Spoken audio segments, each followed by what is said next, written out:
क्योंकि आज लोगों को समझ रहा है कि उस फ्रेंडशिप्स या उस जियोपॉलिटिकल स्ट्रेंथ जो उसने बनाई उसका क्या फायदा। Somebody who's watching this और वो इंडिया में, वो सोच रहा है पूरी दुनिया में ऐसा मचा हुआ है, हम लोग हमारा पैसा कहाँ लगाएं, तरह से और इंसाइटफुल और बेहतर पॉडकास्ट बनाते हैं।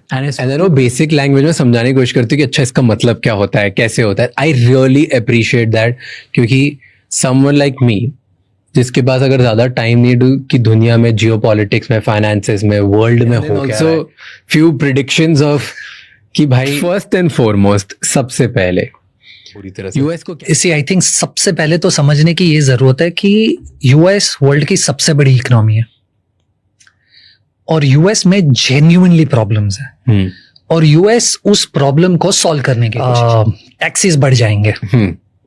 तो आप अगर यूएस में एक्सपोर्ट कर रहे हो तो इंडिया अगर यूएस को एक्सपोर्ट कर रहा है तो यूएस बोल रहा है पहले मान लो आप 100 रुपए की चीज यूएस भेजते थे, आपको कोई टैक्स नहीं लगता था। अब आप अगर 100 रुपए की चीज भेजोगे तो मैं 20% टैक्स लगाऊंगा। वो क्यों कर रहा है? वो जो कर रहा है वो सही है। You will be surprise to hear this, क्योंकि यूएस वर्ल्ड की सबसे बड़ी इकोनॉमी है और सबसे बड़ा कंज्यूमर है। तो वर्ल्ड उसको बेच रहा है, चाइना उसको बेचता है कुछ ना कुछ, इंडिया उसको बेचता है, हर कोई उसको बेच रहा है, राइट। और ट्रंप ने आकर रियलाइज किया कि जब यूएस एक्सपोर्ट करता है तो इंडिया उसको 70% टैक्स लगा देता है गाड़ी पे।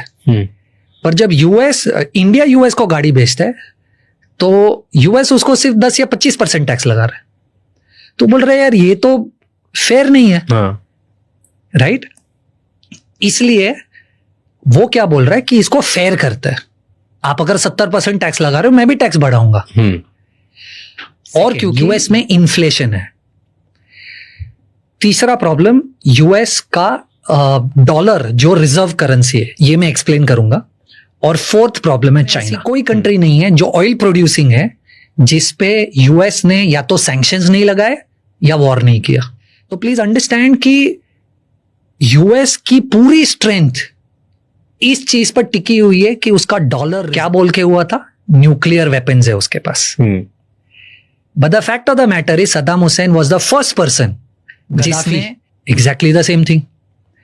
सो फर्स्ट थिंग प्लीज अंडरस्टैंड कि यूएस की पूरी स्ट्रेंथ उसकी डॉलर है। डॉलर वाला इक्वेशन टूट जाता है तो वो बचाने की कोशिश। 10 रुपया है तो 10 रुपया डेफिसिट हुआ। 1.78 हर साल, उसमें से 970 बिलियन यानी 1 ट्रिलियन रफली तो इंटरेस्ट पेमेंट है।